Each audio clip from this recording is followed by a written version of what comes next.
ನೋಡಿ, ಇಷ್ಟೂ ದಿನ ಸರ್ಕಾರ ಯಾವುದೋ ಒಂದು ತನಿಖೆ ನಡೆಸ್ತಾ ಇದೆ. ಆ ತನಿಖಾ ಸಂಸ್ಥೆಗೆ ಭಂಗವಾಗಬಾರ್ದು ಅನ್ನೋ ಕಾರಣಕ್ಕೆ ನಾವೆಲ್ಲರೂ ಆ ಯೂಟ್ಯೂಬರ್ಗಳ ಹಾವಳಿಯನ್ನು ತಡ್ತಾ ಕುಂತ್ಕೊಂಡಿದ್ವಿ. ಹಿಂದೂಗಳ ನಡೆ ಧರ್ಮಸ್ಥಳದ ಕಡೆ ಅನ್ನೋ ಒಂದು ಬೃಹತ್ ಜಾಗೃತಿ ವಾಹನವನ್ನು ಏನು ನಾವು ಇವತ್ತು ಹಮ್ಮಿಕೊಂಡಿದ್ವಿ ಕಾರ್ಯಕ್ರಮ.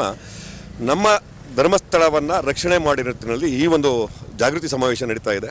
ಯಾಕೆಂದರೆ ಸುಮಾರು ವರ್ಷಗಳಿಂದ ಧರ್ಮಸ್ಥಳದ ಮೇಲೆ ಸುಮಾರು ಅಪಪ್ರಚಾರಗಳನ್ನು ಮಾಡುತ್ತಾ ನಮ್ಮಲ್ಲೇ ಹಿಂದೂಗಳಲ್ಲಿ ಗೊಂದಲ ಸೃಷ್ಟಿಸುವಂತಹ ಈ ಕುತಂತ್ರಿಗಳಿಗೆ, ದೇಶದ್ರೋಹಿಗಳಿಗೆ, ಧರ್ಮದ್ರೋಹಿಗಳಿಗೆ ಒಂದು ಎಚ್ಚರಿಕೆ ಸಂದೇಶ ಕೊಡಬೇಕು ಅನ್ನೋ ಕಾರಣಕ್ಕೋಸ್ಕರ ನಮ್ಮ ನಡೆ ಧರ್ಮಸ್ಥಳದ ಕಡೆಗೆ ಎನ್ನುವ ಈ ಒಂದು ವಾಹನ ಜಾಗೃತಿ ಕಾರ್ಯಕ್ರಮವನ್ನು ನಂಬ್ಕೊಂಡಿದ್ದೀವಿ. ಯಾಕೆಂದರೆ ನಿಮ್ಗೆಲ್ಲರಿಗೂ ಗೊತ್ತಿದಂತೆ ಧರ್ಮಸ್ಥಳ ನಮ್ಮೆಲ್ಲರಿಗೂ ಒಂದು ಧಾರ್ಮಿಕ ಶ್ರದ್ಧಾ ಕೇಂದ್ರ, ಸತ್ಯವಾದ ಕೇಂದ್ರ.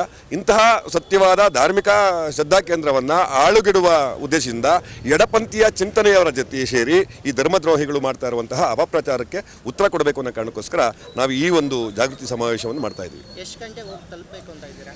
ನಾವು ಉದ್ದಕ್ಕೂ ಸಿಗುವಂತಹ ಪ್ರಮುಖ ನಗರಗಳು, ಪ್ರಮುಖ ಪಟ್ಟಣಗಳಲ್ಲಿ ಈ ಒಂದು ವಿಷಯವಾಗಿ ನಾವು ಒಂದಷ್ಟು ಕರಪತ್ರವನ್ನು ಸಹ ಮುದ್ರಿಸ್ತಿದ್ದೀವಿ. ಅದನ್ನು ಸಾರ್ವಜನಿಕರಿಗೆ ತಿಳಿಸ್ತಾ ಸಂಜೆ 6 ಗಂಟೆ ಅಷ್ಟರಲ್ಲಿ ನಾವು ಆ ಒಂದು ಸ್ಥಳಕ್ಕೆ ಧರ್ಮಸ್ಥಳಕ್ಕೆ. ಯೂಟ್ಯೂಬರ್ಸ್ಗಳಿಗೆ ಏನು ಹೇಳಕ್ಕೆ ಇಷ್ಟಪಡ್ತೀರಾ?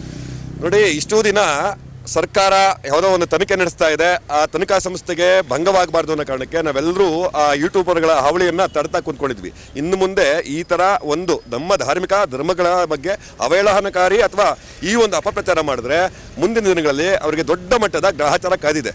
ಸಿಕ್ಕಲ್ಲಿ ಹೊಡಿಬೇಕಾಗುತ್ತೆ. ಯಾಕೆಂದರೆ ತಮ್ಮ ತೇವಲಿಗೋಸ್ಕರ, ತಮ್ಮ ಸಂಪಾದನೆಗೋಸ್ಕರ, ಲೈಕ್ಸು ಕಾಮೆಂಟ್ಸ್ಗೋಸ್ಕರ ನಮ್ಮ ಶಕ್ತಿ ಕೇಂದ್ರವನ್ನು, ನಮ್ಮ ಹಿಂದೂಗಳ ಧಾರ್ಮಿಕಗೆ ಧಕ್ಕೆ ತರಕ್ಕೆ ಬಂತಂದರೆ ಅವರ ಸಮಾಧಿಗಳನ್ನು ಜಾಸ್ತಿ ನೋಡಬೇಕಾಗುತ್ತೆ. ಹಿಂದವಿ ಮುನೇಗೌಡ ಅಂತ, ಬೆಂಗಳೂರು ಹಿಂದೂ ಸಂಘಟನೆಗಳ ಒಕ್ಕೂಟದಿಂದ ನಾವು ಈ ಕರೆ ಕೊಟ್ಟಂಥದ್ದು.